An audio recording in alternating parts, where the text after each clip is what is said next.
नमस्कार दोस्तों, मैं डॉक्टर बेड़ुधर रौतिया आप सभी का हमारे channel law order and civil rights में स्वागत है, अभिनंदन है। आप यूट्यूब चैनल में सर्च कर रहे हैं कि केवल 8-10 दिन में मुझे ऐसे कोई ट्रिक मिल जाए और इतने कम समय में मैं इतना ही पढूं, इतना ही स्टडी करूं और सारे प्रश्न आ जाए। तो दोस्तों, अभी अभी मैंने एक वीडियो शेयर किया हुआ है टीचिंग एप्टीट्यूड का, बस उतना ही पढ़ लीजिए। और आज मैं रिसर्च एप्टीट्यूड का कुछ क्वेश्चंस जो मल्टी चॉइस क्वेश्चंस के रूप में है उसको मैं लाया हूँ और ये आपके एग्जामिनेशन पर्पस में बहुत इम्पॉर्टेंट है। रिसर्च एप्टीट्यूड का इतना ही पढ़ लीजिए, लगभग सभी कवर कर लेगा। चलिए हम देरी नहीं करते हैं, सीधा प्रश्न में आते हैं। दोस्तों, आज का पहला प्रश्न है, ठीक है, यहाँ पर ध्यान दीजिएगा। निम्नलिखित में से कौन सा अप्लाइड रिसर्च का सबसे अच्छा वर्णन करता है? Which of the following best describes applied research?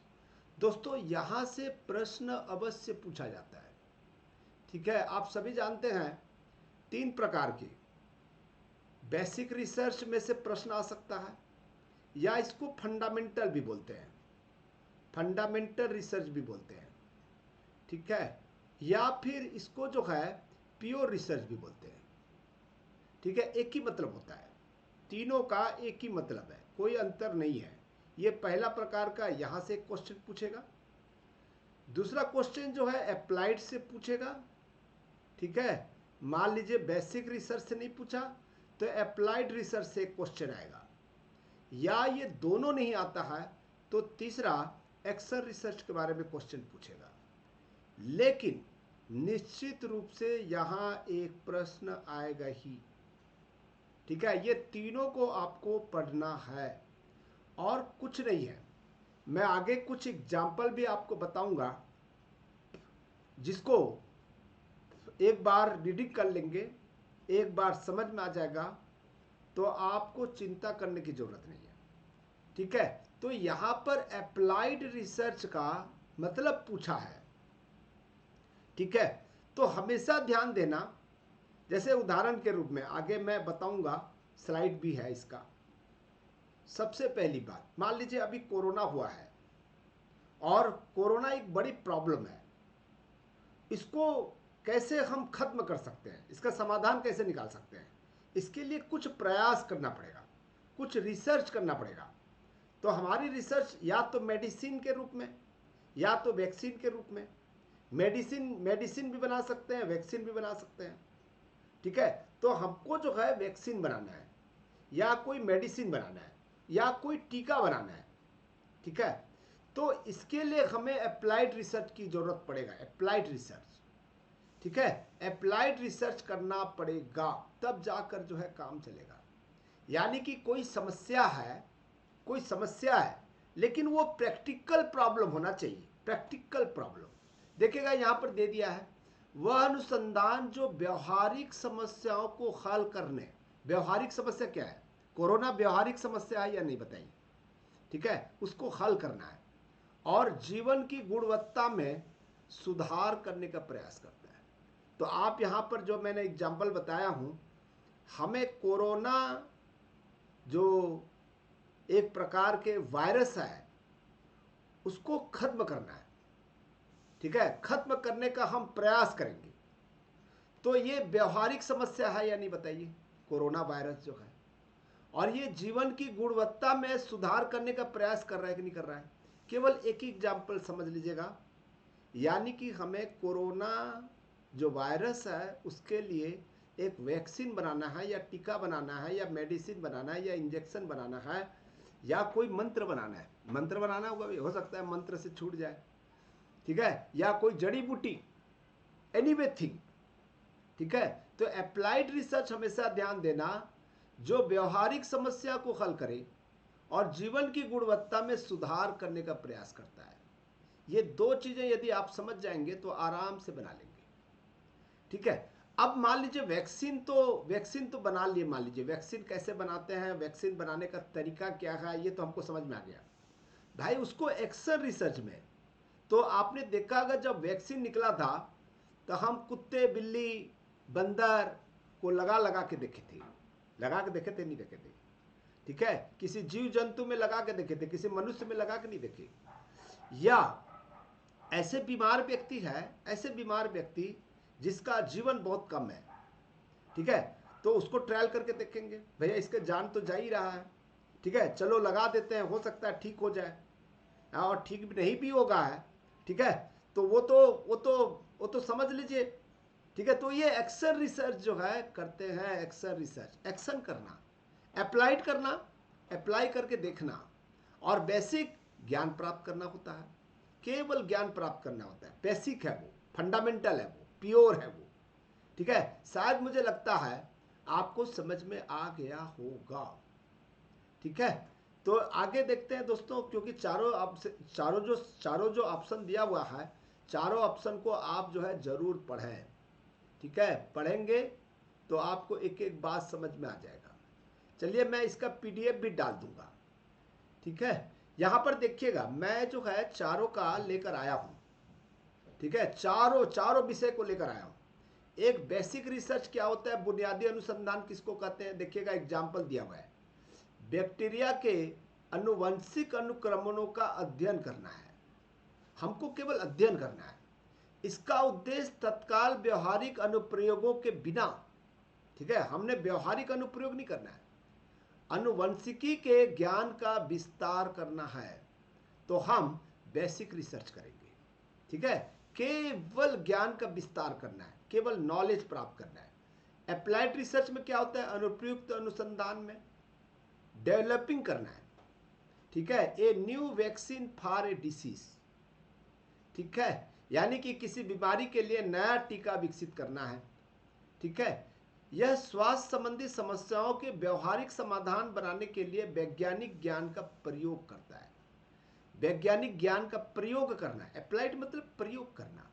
और एक्शन रिसर्च क्या है, क्रियात्मक शोध किसको कहते हैं, a teacher test a new teaching method in her class, याद रखिएगा, टीचर प्रिंसिपल जब भी आएगा तो आप एक्शन रिसर्च को टिक मारिएगा। एक शिक्षक अपनी कक्षा में नई शिक्षण पद्धति का परीक्षण करता है, परीक्षण करना, अभी मैंने बताया ना, इंजेक्शन डाल के देखना, वैक्सीन देना, दवाई मेडिसिन को खिलाकर देखना, इसमें शैक्षणिक प्रथाओं को बेहतर बनाने के लिए नई रणनीतियों को लागू करना होता है, नई रणनीतियां जो है इसमें लागू करेंगे। मुझे पूरा विश्वास है यहां से कोई भी प्रश्न आएगा तो आपसे बन जाएगा, बनेगा कि नहीं बनेगा बताइए जरा सा, बन जाएगा। दोस्तों दूसरा प्रश्न है, कौन सी विशेषता आमतौर पर गुणात्मक शोध से जुड़ी नहीं है। यहां से एक प्रश्न जरूर पूछेगा दोस्तों, एक बार मात्रात्मक से क्वेश्चन नहीं पूछेगा, मात्रात्मक से यदि क्वेश्चन नहीं पूछता है, एक बार नहीं पूछने की संभावना है, लेकिन गुणात्मक से एक प्रश्न जरूर पूछेगा, गुणात्मक शोध, ठीक है। ये मात्रात्मक है, यानी कि मात्रा के आधार पर, मात्रा के आधार पर शोध करना, और ये गुण के आधार पर, मात्रा के आधार पर नहीं बल्कि गुणों के आधार पर, गुणों के आधार पर।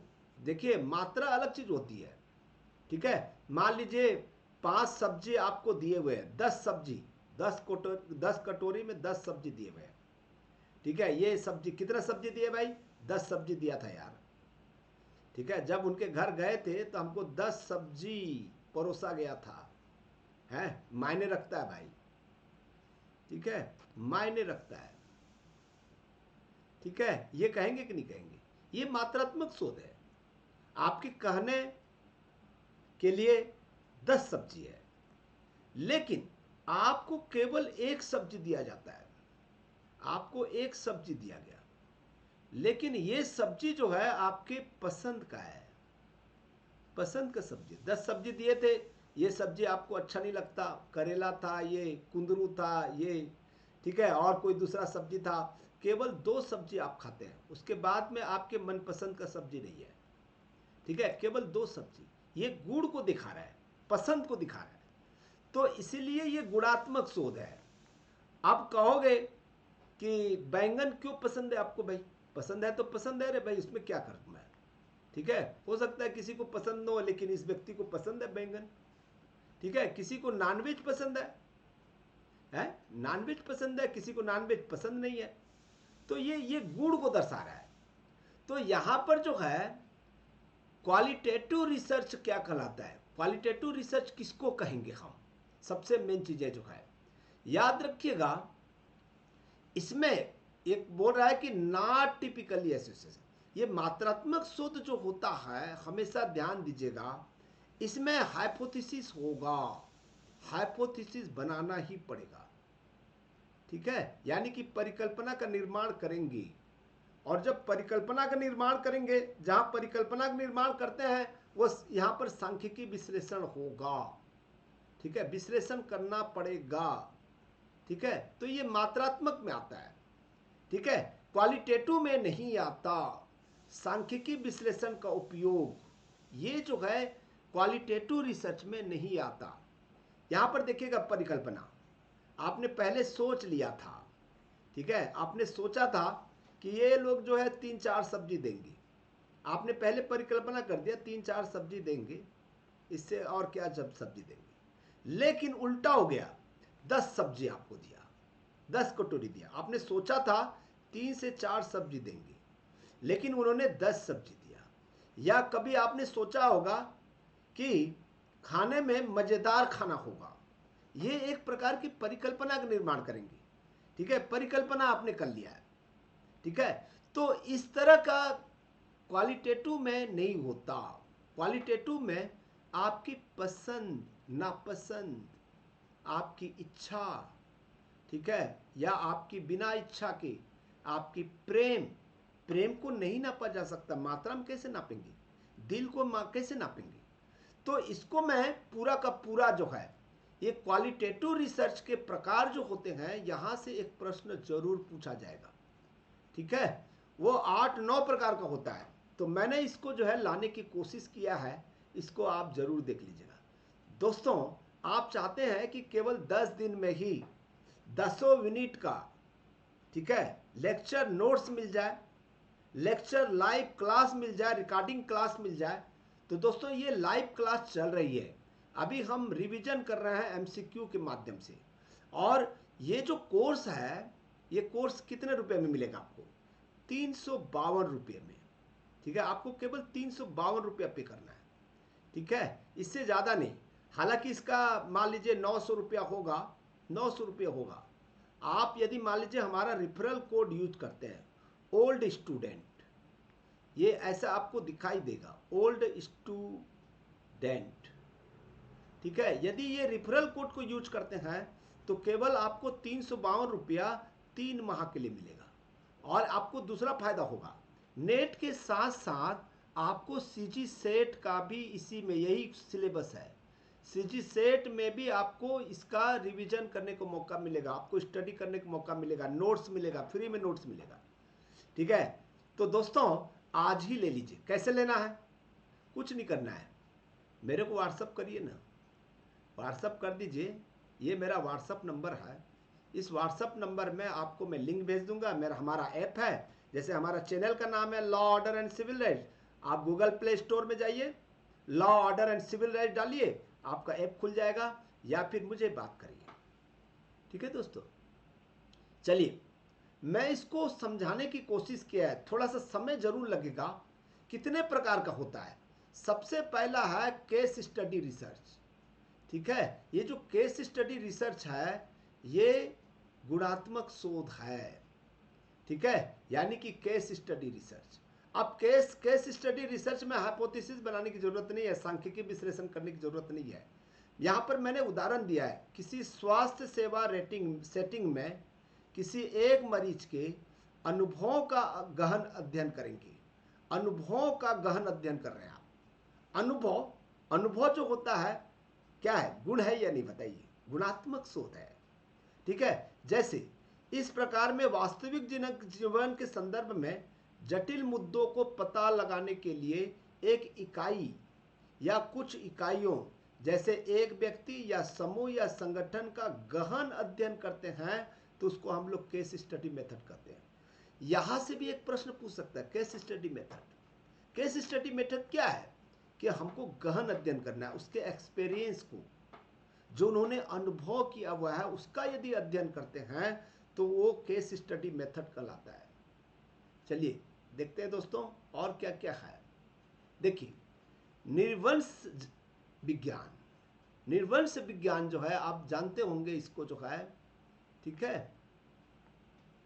क्या हो गया, निर्वंश विज्ञान या इथिनोग्राफी। इथिनोग्राफी में क्या होता है, अब मैं बता दूं, दो चीजें होता है इसमें। एक तो एक रिसर्चर होता है और दूसरा प्रतिभागी होता है, दोनों रोल एक साथ करता है। मान लीजिए किसी आदिवासी एरिया में गया, ठीक है, और वो आदिवासी बन गया, रिसर्चर भी है साथ में आदिवासी बन गया। वो लोग क्या खाते हैं, कैसे रहते हैं, कैसे सोते हैं, क्या पहनते हैं, ठीक है, मच्छर कटवाते हैं, बाहर सोते हैं, झोपड़पट्टी में रहते हैं, कैसे रहते हैं, या पेड़ के नीचे रहते हैं, उसको अनुभव भी करना, यानी कि ड्यूअल रोल रहता है इसमें। एक शोधकर्ता समुदाय की सांस्कृतिक प्रथाओं का अध्ययन करे, प्रथा, ठीक है। अब इसको हाइपोथेसिस के माध्यम से हम कोई कोई जो है एनालिसिस नहीं कर सकते। किसी की प्रथा है भाई, कोई चीटी के चटनी खा रहा है, खा रहा है तो खा रहा है, जो खा रहा है आपने खा के देखा, आपको अच्छा लगा या खराब लगा, उस चीज को लिख देना है, ठीक है। एक दूर दराज के गांव में 1 साल बिताता है, ठीक है, 1 साल बिताना यानी कि पार्टिसिपेट कर रहा है वो। निर्वंश विज्ञान में लोगों और संस्कृतियों को व्यवस्थित अध्ययन अंदरूनी दृष्टिकोण से किया जाता है, ठीक है, अनुभव किया जाता है इसमें भी, आमतौर पर प्रतिभागियों के अवलोकन और साक्षात्कार के माध्यम से, ठीक है। उनके साथ रहेंगे, उनसे बातचीत करेंगे, खुद अनुभव करेंगे, उनका अनुभव लेंगे, ठीक है। तो इसको जो है एथिनोग्राफी कहते हैं। मैं 8-9 प्रकार के पूरा बता दे रहा हूं, यहां से एक प्रश्न जरूर आएगा, आप बीच में वीडियो को न छोड़ें। ये देखिएगा, फेनामोनोलॉजी, घटना विज्ञान। घटना विज्ञान इसके अंतर्गत आता है, गुणात्मक शोध है। जैसे हृदय शल्य चिकित्सा से गुजरने वाले व्यक्तियों के जीवित अनुभवों की जांच करना। अनुभव, अनुभव जो क्या होता है, गुण है। यह दृष्टिकोण उन लोगों के दृष्टिकोण से अनुभवों के सार को समझने पर केंद्रित है जिन्होंने उन्हें जिया है। अक्सर गहन साक्षात्कारों के माध्यम से किया जाता है, ठीक है, अनुभवों के सार को समझना है, ठीक है। तो ये घटना चक्र, ये जो घटना कैसे घटित हुई, क्या आपने घटना को देखा है, क्या आप गवाह थे, ठीक है, ठीक है, आप कितने दूर पर खड़े थे, कैसे आया, कैसे गया, ये सब चीजों को अध्ययन करना है तो ये फेनोमेनोलॉजी करना पड़ेगा, घटना विज्ञान का अध्ययन करेंगे, ठीक है। ग्राउंडेड थ्योरी, ये पता नहीं कितने बार क्वेश्चन पूछा है। ग्राउंडेड थ्योरी विभिन्न स्कूलों में व्यवस्थित रूप से डेटा एकत्रित करके उसका विश्लेषण करके शिक्षक तनाव से कैसे निपटते हैं, इस पर एक सिद्धांत विकसित करना है। आपको एक सिद्धांत बनाना है, तनाव, तनाव गुण है या नहीं, ठीक है, तनाव से कैसे निपटते हैं, किसी विपत्ति से कैसे निपटा जाता है, तनाव, तनाव तो गुण है ना भाई, उस पर एक सिद्धांत विकसित करना है, ठीक है। तो आपको जो है ग्राउंडेड थ्योरी करना पड़ेगा। ग्राउंडेड थ्योरी का उद्देश्य व्यवस्थित रूप से डेटा एकत्रित करके उसका विश्लेषण करके एक सिद्धांत उत्पन्न करना या खोजना है, जिसमें अक्सर डेटा को कोड करना पड़ता है और उसे वर्गीकृत करना शामिल होता है। यहां से एक प्रश्न जरूर पूछ सकता है भाई आपसे, इसी में ज्यादा समय लग जाएगा, ठीक है। ये नरेटिव रिसर्च देखिएगा, कथात्मक शोध, प्राकृतिक आपदाओं के बचे लोगों की व्यक्तिगत कहानियों को इकट्ठा करना। कोई भी भूकंप आ गया, ज्वालामुखी आ गया, साइक्लोन आ गया, उसमें जो बचे लोग हैं उसके व्यक्तिगत कहानी को इकट्ठा करना है, ठीक है, और उसका विश्लेषण करना, ये एक प्रकार के नैरेटिव रिसर्च है। कथात्मक शोध व्यक्तियों की कहानियों या व्यक्तिगत विवरणों की खोज करता है ताकि यह समझा जा सके कि वे अनुभवों और उनके आसपास की दुनिया को कैसे समझते हैं, कैसे वो वहाँ से उभरा होगा, बाढ़ आ गया होगा तो बाढ़ से कैसे वो बाहर निकला होगा, ताकि इन फ्यूचर में कोई व्यक्ति बाढ़ में फंस जाए तो कैसे उसको बचना चाहिए, ये भी तो एक रिसर्च है, नैरेटिव सोच है। कंटेंट एनालिसिस, यहाँ से भी एक क्वेश्चन पूछा जाता है। कंटेंट मतलब सामग्री, विवरण, सामग्री या विवरण प्राप्त करना, ठीक है। जलवायु परिवर्तन के बारे में सोशल मीडिया पोस्ट में थीम और पैटर्न का विश्लेषण करना, ठीक है। सोशल मीडिया में बहुत सारे कंटेंट होता है, उसको आप ले लेंगे और उसके हिसाब से फेसबुक में बहुत सारे कंटेंट रहता है, वेबसाइट में बहुत सारे कंटेंट रहता है, तो उस कंटेंट को ही जो है आप एनालिसिस कर रहे हैं, तो इसको हम लोग जो है कंटेंट एनालिसिस कहते हैं। पैटर्न, थीम, पूर्वाग्रह की पहचान करने के लिए पाठ यानी कि पुस्तक या दृश्य डेटा की सामग्री का व्यवस्थित रूप से विश्लेषण करना शामिल होता है, ठीक है। शायद मुझे लगता है समझ में आ गया होगा कि पूर्वाग्रह, ठीक है, आप कैसे कैसे पोस्ट करते हैं, इसका अध्ययन करना है तो कंटेंट एनालिसिस करना पड़ेगा भाई। आप देखिएगा डिस्कोर्स एनालिसिस, ये क्वेश्चन अभी तक नहीं पूछा है, अभी तक नहीं पूछा है, कभी भी पूछ सकता है, ठीक है। मैं इसलिए बता रहा हूं कि भाषा का चयन, जब कोई भाषण देता है तो भाषा का चयन, ठीक है, भाषा, कौन सी भाषा का प्रयोग करता है। आपने देखा होगा हमारे मोदी जी प्रधानमंत्री को जो है जब स्पीच देते हैं तो कभी रोने लग जाते हैं, कभी शब्दों का इतना बढ़िया खेल रहता है, उनका जो है शब्दों का बढ़िया चयन रहता है, तो ये डिस्कोर्स एनालिसिस कहलाता है दोस्तों, ठीक है। सामाजिक वास्तविकताओं के निर्माण के लिए भाषा का उपयोग कैसे किया जाए, उदाहरण दे रहा है, यह समझने के लिए राजनीतिक भाषणों की जांच करना है, ठीक है। प्रवचन विश्लेषण सामाजिक और सांस्कृतिक संदर्भों और शक्ति गतिशीलता को समझने के लिए ग्रंथों या वार्तालापों में भाषा के उपयोग का अध्ययन करने पर केंद्रित होता है। यहाँ पर ध्यान दीजिएगा, वार्तालाप में कैसे बात करेंगे, माँ जी, भाभी जी, अंकल, आंटी, ठीक है। 20-22 साल के बच्चे को यदि अंकल आंटी बोल दो, देखो कैसे हालत खराब हो जाएगा, ठीक है। ये डिस्कोर्स एनालिसिस है, लोग चिढ़ जाएंगे, पप्पू पप्पू पप्पू पप्पू कह रहे थे लोग, जो है देखो उन्होंने हाथ मार दिया, पप्पू अब पास हो चुका है भाई, ठीक है। पार्टिसिपेटरी एक्शन रिसर्च होता है, देखिएगा एक्शन रिसर्च जो है गुणात्मक शोध है, हमेशा ध्यान देना, गुणात्मक शोध है, गुणों को ध्यान दिया जाता है, ठीक है। एक्शन रिसर्च ही सहभागी क्रियात्मक अनुसंधान जो होता है, जैसे स्थानीय पर्यावरणीय मुद्दों को लागू करने या समाधान विकसित करने के लिए समुदाय के सदस्यों के साथ में सहयोग करते हैं, तब इसको जो है हम लोग एक्शन रिसर्च के नाम से जानते हैं। मिलकर काम करेंगे, ठीक है, समाधान लागू करेंगे, मिलकर काम करेंगे, सहयोग करेंगे, ठीक है। लोकतांत्रिक प्रक्रिया पर जोर दिया जाता है। अभी जो नया सांसद बना है, नाम नहीं लूँगा, वो बोल रहे थे कि उत्तर प्रदेश में जो मुलायम सिंह यादव यानी अखिलेश यादव की जो पार्टी है, वो इतना सीट जो लाई है, यदि मेरा कैंडिडेट खड़ा हो जाता, ठीक है, हम भी प्रचार प्रसार करते, हम भी कुछ वोट काट देते, ठीक है, तो हो सकता है कि उनके जो सांसदों की संख्या वो कम हो जाता। हमको पता था, बोले मोदी जी को हराना है, तो उनका उद्देश्य था मोदी जी को हमको हराना चाहते हैं, ठीक है, इसलिए हम खड़े नहीं हुए, और खड़े होते तो बीजेपी जीत जाती, इसलिए बीजेपी जीत नहीं पाई। यानी कि लोकतांत्रिक प्रक्रियाओं पर जोर दिया जाता है, ठीक है। तो आप पार्टिसिपेटरी एक्शन रिसर्च करेंगे, ठीक है। चलिए, इतने सारा चीजें हैं, आप इसको पढ़ लेंगे तो यहां से प्रश्न पूछा जाता है। मैं अभी कोई समझाने के लिए रिसर्च मेथोलॉजी का प्रयोग नहीं कर रहा हूं, मैं आपको सिलेबस के अनुसार से क्या प्रश्न पूछ सकता है उन प्रश्नों को लेकर आया हूं।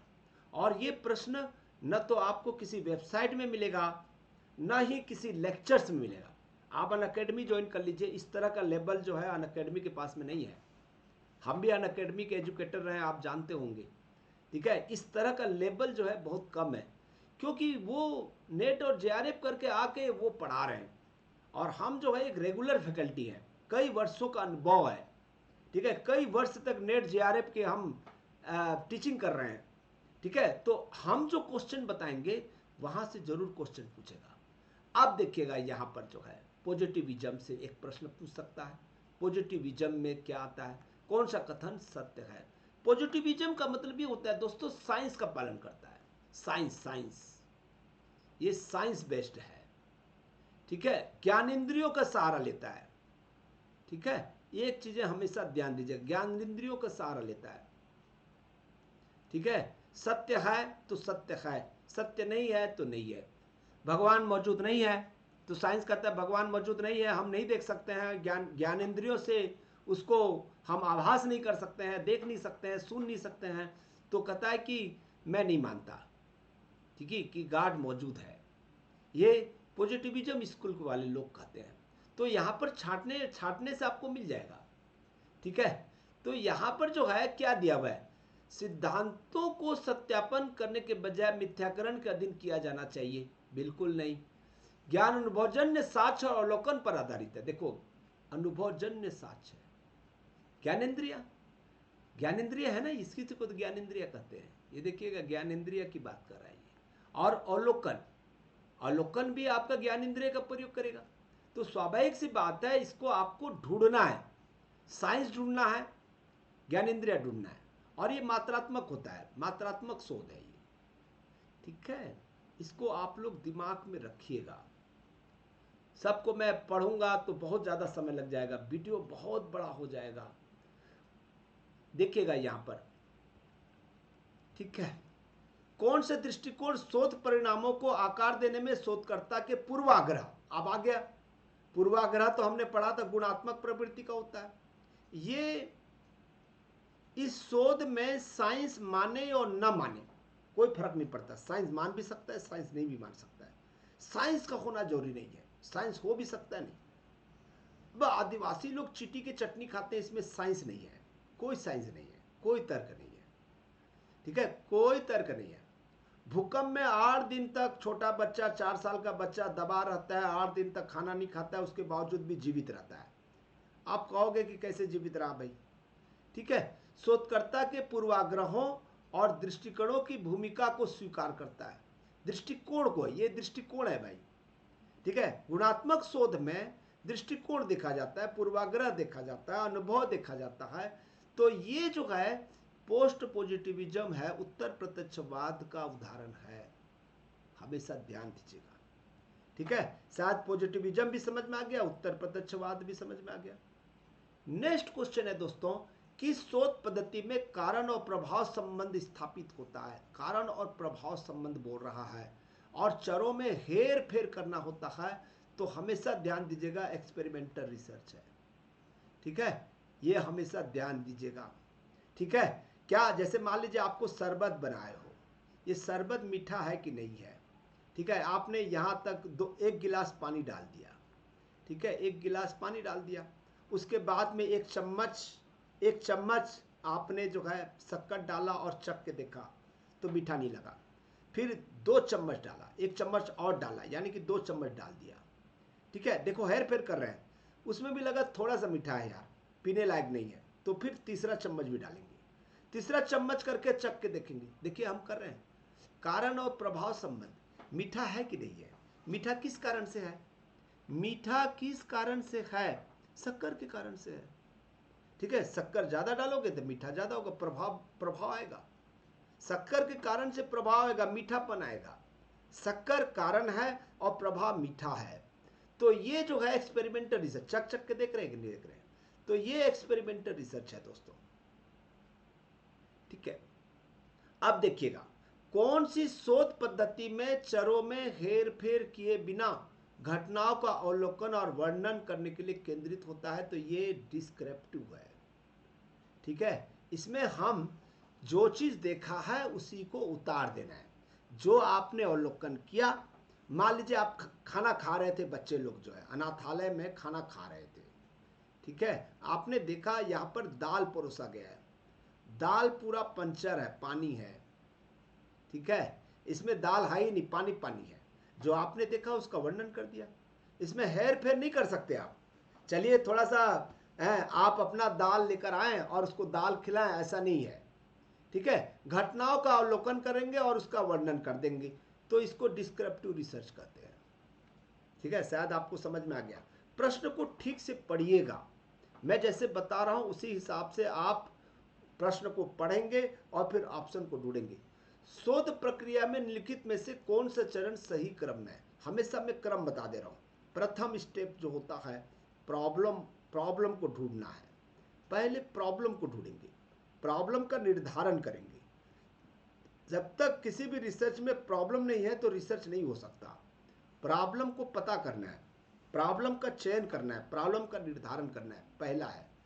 दूसरा, प्रॉब्लम तो मिल गया, लेकिन और जो शोधकर्ता इस बारे में क्या कहता है, तो साहित्य समीक्षा करेंगे, रिव्यू ऑफ लिटरेचर करेंगे, साहित्य समीक्षा करना पड़ेगा आपको, ठीक है।